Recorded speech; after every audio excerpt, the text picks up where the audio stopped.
Hello बच्चों, स्वागत है आपके इस बहुत ही खास वीडियो में जिसमें आज हम साइंस का क्लास 8 का सेकेंड चैप्टर लेकर आए हैं आपके लिए, जो क्या है माइक्रो ऑर्गेनिजम्स। यानी कि जैसा कि आप सभी लोग जानते हैं कि इस अर्थ पे केवल इंसान ही नहीं रहते, इस अर्थ पे करोड़ों ऑर्गेनिजम्स की लाखों हजारों प्रजातियां रहती हैं। ठीक है, लाखों हजारों प्रजातियां रहती हैं करोड़ों ऑर्गेनिजम्स की। ठीक, तो उनको भी कई फर्दर पार्ट्स में डिवाइड किया गया है। जैसे कि हम लोग हैं जिन्हें हम अपनी नेक्ड आंखों से देख सकते हैं। ठीक है, यानी कि खुली आंखों से हम देख सकते हैं, वो आते हैं माइक्रो नहीं मैक्रो ऑर्गेनिजम्स। लेकिन जिन्हें हम अपनी नेक्ड आंखों से नहीं देख सकते, यानी कि जैसे अगर मैं उसे हाथ पे ले लूं अपने, तो मेरे को नहीं दिखाई देगा, चाहे कितनी भी तेज लाइट जला लीजिए आप, तो उसे हम क्या कहते हैं माइक्रो ऑर्गेनिजम्स। ठीक, आगे चल के आप लोग मैक्रो और माइक्रो फिजिक्स पढ़ोगे, मैक्रो और माइक्रो केमिस्ट्री पढ़ोगे, एटम्स, न्यूट्रॉन्स, प्रोटॉन्स जिन्हें हम आंखों से देख नहीं सकते, भाई सबको सब माइक्रो ही तो है। और मैक्रो फिजिक्स में आप लोग पढ़ोगे सेलेस्टियल ऑब्जेक्ट्स, कितने बड़े बड़े होते हैं सेलेस्टियल ऑब्जेक्ट्स, आप लोग खुद ही जानते हो। सेलेस्टियल ऑब्जेक्ट्स में आपके प्लैनेट्स आते हैं, सन आता है, अर्थ आता है, स्टार आता है, मतलब जो भी कुछ आप काफी बड़े बड़े होते हैं ना, वो सारी चीजें पढ़ोगे। तो फिलहाल हमारा टॉपिक है माइक्रो ऑर्गेनिजम्स का। तो सबसे पहले स्टार्ट करते हैं कि माइक्रो ऑर्गेनिजम्स होते क्या हैं। जैसा कि मैंने आपको बताया कि ऐसे ऑर्गेनिजम्स जिन्हें हम अपनी नेक्ड आंखों से नहीं देख सकते। सिंपल सी बात है, माइक्रो ऑर्गेनिजम्स का मेन मोटो यही है कि जिन्हें हम अपनी आंखों से नहीं देख सकते। जैसे एग्जांपल के तौर पे माइक्रो ऑर्गेनिजम्स का एग्जांपल अगर मैं आपको दूं, तो इसका सबसे पहला एग्जांपल है बैक्टीरिया। आप लोगों ने नाम जरूर सुना होगा, बैक्टीरिया से आप सभी लोग फैमिलियर होंगे। बैक्टीरिया, माइक्रो ऑर्गेनिज्म को पता चल ही गया होगा कि क्या होता है। माइक्रो ऑर्गेनिजम्स फर्दर पार्ट्स में डिवाइड किए गए हैं, जिनमें से पहला पार्ट है हमारा बैक्टीरिया, दूसरा पार्ट है हमारा प्रोटोजोआ। कौन है? प्रोटोजोआ। फिर तीसरा पार्ट है हमारा फंगी, और फिर चौथा पार्ट है हमारा वायरस। आजकल आपके साथ भी एक वायरस घूम रहा है, कोरोना वायरस। ठीक है, तो ये चार फर्दर पार्ट्स में हम माइक्रो ऑर्गेनिजम्स को डिवाइड करते हैं। इनमें से कुछ हमारे फेमिलियर होते हैं, कुछ हार्मफुल भी होते हैं। हार्मफुल में आप लोग लाइव एग्जांपल्स कोरोना वायरस का ही देख सकते हो। ठीक, कोविड-19 कोरोना वायरस, दुनिया वाले नाम से जानती है उसे। ठीक, इतना तो भाई मैं भी मशहूर नहीं हूं जितना कोरोना वायरस मशहूर है। ठीक है, बैक्टीरिया, बैक्टीरिया भी दो तरीके के होते हैं। अगर आप माइक्रोस्कोपिक लेवल से देखें, यानी माइक्रोस्कोप से देखें, तो बैक्टीरिया भी आपको दो तरीके से दिखाई देते हैं। एक स्पाइरल बैक्टीरिया यानी कि स्प्रिंग डीएनए की तरह होता है, दूसरी चीज सेल रॉड यानी रॉड के तरीके से दिखाई देते हैं। कुछ जैसे कुछ तो बैक्टीरिया होते हैं इस तरीके से जो डीएनए आपका बना होता है ना, इस तरीके से। लेकिन जो आपके कुछ बैक्टीरिया होते हैं वो इस तरीके से दिखते हैं, इस तरीके से रॉड शेप में, रॉड शेप में। ठीक है, बहुत बढ़िया। तो ये इस तरीके के दो टाइप के बैक्टीरिया होते हैं। फंगी, आप लोगों ने ब्रेड मोल्ड जरूर देखा होगा। अगर आप लोग ब्रेड को कुछ दिनों के लिए एक अलग जगह पे रख दें, मतलब ऐसे खुला छोड़ दें कुछ दिनों के लिए, तो मैक्सिमम एक हफ्ते के अंदर आप लोग देखोगे कि उसके ऊपर एक ग्रे कलर की, व्हाइट ग्रे कलर की एक परत सी जम जाती है, व्हाइट ग्रे कलर की। उसे हम कहते हैं ब्रेड मोल्ड। और ब्रेड मोल्ड में आखिर होता क्या है हमारा? फंगी ही तो होता है। ठीक, वो खराब हो चुका ब्रेड होता है। प्रोटोजोआ, प्रोटोजोआ बिल्कुल इस तरीके से दिखता है। पैरामीशियम का पार्ट है, पैरामीशियम है ये। ठीक है, ये भी एक माइक्रो ऑर्गेनिज्म है। आप जो भी कह लीजिए, ये इसकी पूंछ होती है, ये साइड साइड में इसके सीलिया होते हैं, जिसकी मदद से ये मूव करता है। आप में से इन सभी नामों से शायद ही आप लोग कभी वाकिफ हुए होंगे। मैं आपको एक एग्जांपल देता हूं अमीबा का। आप लोग अमीबा से तो जरूरी फैमिलियर होंगे। न्यूट्रिशन चैप्टर अगर आप लोगों ने पढ़ा हो, ठीक है, न्यूट्रिशन चैप्टर, उसमें आपको अमीबा के बारे में पता चलेगा। अगर नहीं भी पढ़ा हो तो आपने रिप्रोडक्शन इन एनिमल्स तो जरूर ही पढ़ा होगा, उसमें तो 100% मिलता है आपको। फर्स्ट एग्जांपल अमीबा का ही मिलता है, बाइनरी फिजन का। ठीक है, तो ये इस तरीके के होते हैं। वायरस, कुछ वायरस हमारे लिए मदद भी करते हैं, ऐसी बात नहीं कि वायरस हमेशा हार्मफुल ही होते हैं, मदद भी करते हैं वायरस, ठीक है। तो इस तरीके से इन फर्दर पार्ट्स में हमने माइक्रो ऑर्गेनिजम्स को डिवाइड किया है। बहुत बढ़िया, आई होप सो आपको समझ आए होंगे सारे पार्ट्स, ठीक है, बहुत बढ़िया। अब बात करते हैं कि ऑर्गेनिजम्स रहते कहां पे हैं। वेयर डू ऑर्गेनिजम्स लिव, कहां कहां पे रहते हैं ऑर्गेनिजम्स। तो ऑर्गेनिजम्स यानी कि माइक्रो ऑर्गेनिजम्स, भाई हर एक चीज, हर एक जिंदा प्राणी को कहीं ना कहीं रहने की तो जगह तो चाहिए ना भाई उसे। हम माइक्रो ऑर्गेनिजम्स, मैक्रो ऑर्गेनिजम्स हैं, ओके। तो हमने अपना घर बना लिया, बिल्डिंग्स बना ली, इतने बड़े बड़े प्लॉट खड़े कर दिए, इतने बड़े बड़े फ्लैट बना लिए, तो हम वहां रहते हैं। लेकिन ये माइक्रो ऑर्गेनिजम्स कहां जाएंगे, इनको भी तो जगह चाहिए कहीं।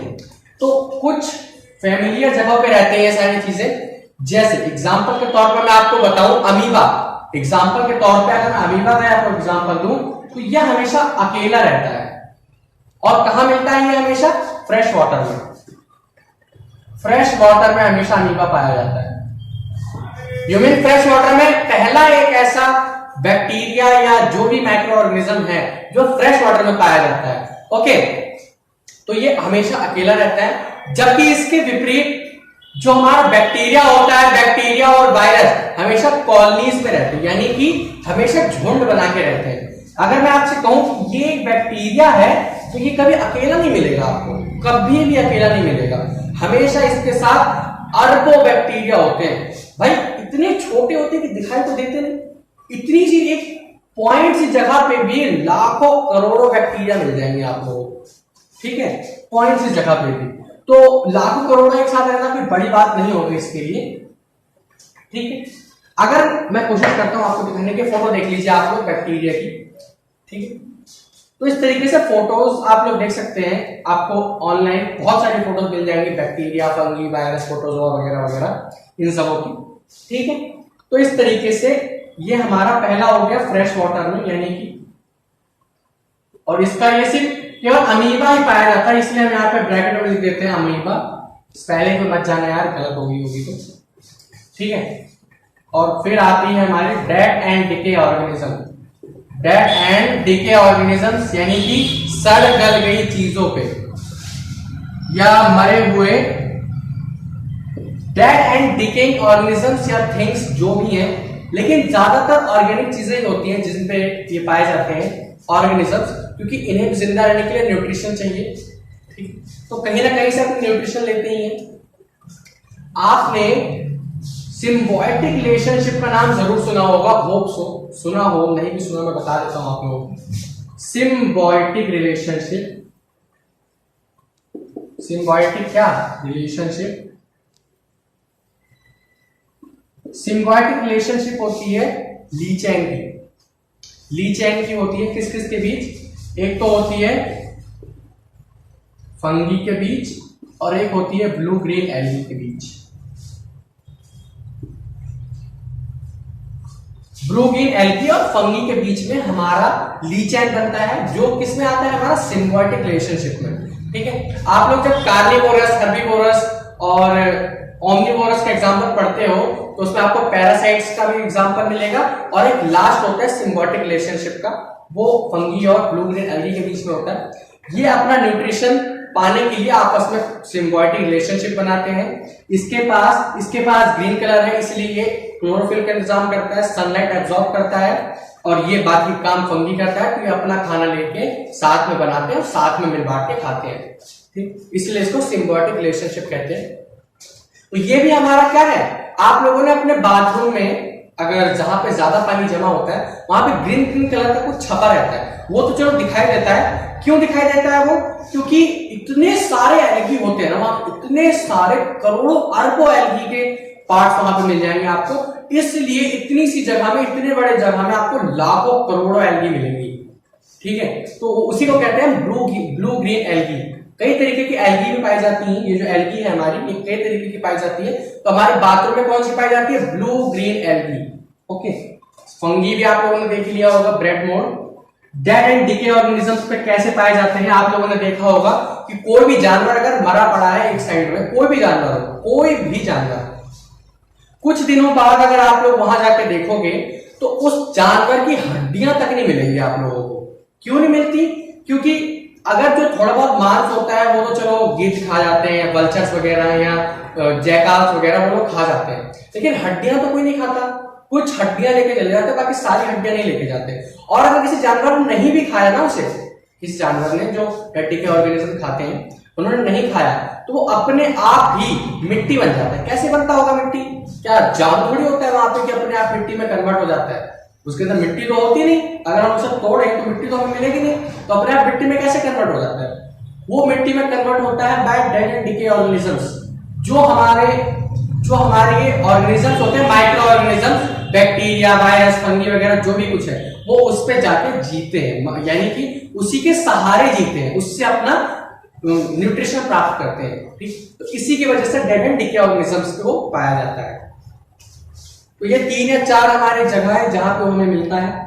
ठीक है, बहुत बढ़िया, इसे मिटा देते हैं। मिटा देने के बाद ही तो आगे का बताएंगे ना। ठीक है, बहुत बढ़िया। चौथी यानी कि माफ कीजिएगा, बहुत बहुत सॉरी। तो हमारा चौथा पॉइंट है डी। ये और कहां पाए जाते हैं? हमारे शरीर के अंदर। क्यों? कोविड-19 आपके लिए भाई लाइव एग्जांपल मैं दे रहा हूं आप लोगों को कोविड-19 का। ठीक है, तो स्टे सेफ, बच के रहिएगा, कोविड-19 से आजकल काफी ज्यादा फैल रहा है। तो चौथा एग्जांपल है कि इन आवर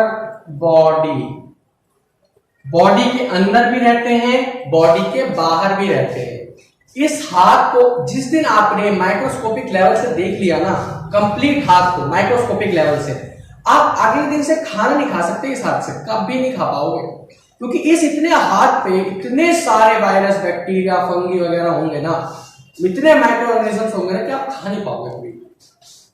अब हमारे बॉडी के अंदर भी होता है कोरोना वायरस। आपने आई वायरस की फिल्म भी देखी होगी, कैसे उन्होंने अंदर इंजेक्ट किया था उसे। तो अंदर भी रह सकता है और बाहर भी रह सकता है। फर्क सिर्फ इतना होता है, ये केवल वायरस में अप्लाई होता है या फिर बैक्टीरिया में अप्लाई होता है। ठीक है, ये सिर्फ वायरस और बैक्टीरिया में अप्लाई होता है जो शरीर के अंदर पाए जाते हैं। लेकिन जो आपकी फंगी होती है ना, जो आपके स्किन इन्फेक्शन हो जाते हैं, ये फंगी की वजह से होते हैं। जो आपके स्किन इन्फेक्शन होते हैं ना, सारे फंगी की वजह से होते हैं। कैसे होते हैं? आप लोगों ने देखा होगा जिसके दांत खाज वगैरह हो जाती है, दांत जिससे होती है ना, ये फंगी की वजह से ही होती है। ठीक, तो शरीर के ऊपर भी पाए जाते हैं, शरीर के अंदर भी पाए जाते हैं। तो ये थे जगह कुछ जहां पे पाए जाते हैं, किस तरीके से पाए जाते हैं, किस फॉर्म में पाए जाते हैं, वो भी मैंने आपको बता दिया। ठीक है, वैक्सीन क्या होती है, एंटीबायोटिक्स क्या होते हैं। ठीक है, अलेक्जेंडर का नाम आपने जरूर सुना होगा, जिन्होंने सबसे पहली एंटीबायोटिक बनाई थी, जिसका नाम पेनिसिलिन होता है, जिसका नाम पेनिसिलिन कहते हैं ना उसे। तो उन्होंने बनाई थी, उसके बारे में हम डिटेल में समझेंगे कि वो क्या चीज है। ठीक है, तो बाकी का बचा हुआ चैप्टर अगली वीडियो में। तो आज के लिए मुझे दीजिए इजाजत, पढ़ाई करते रहिए। All the very best.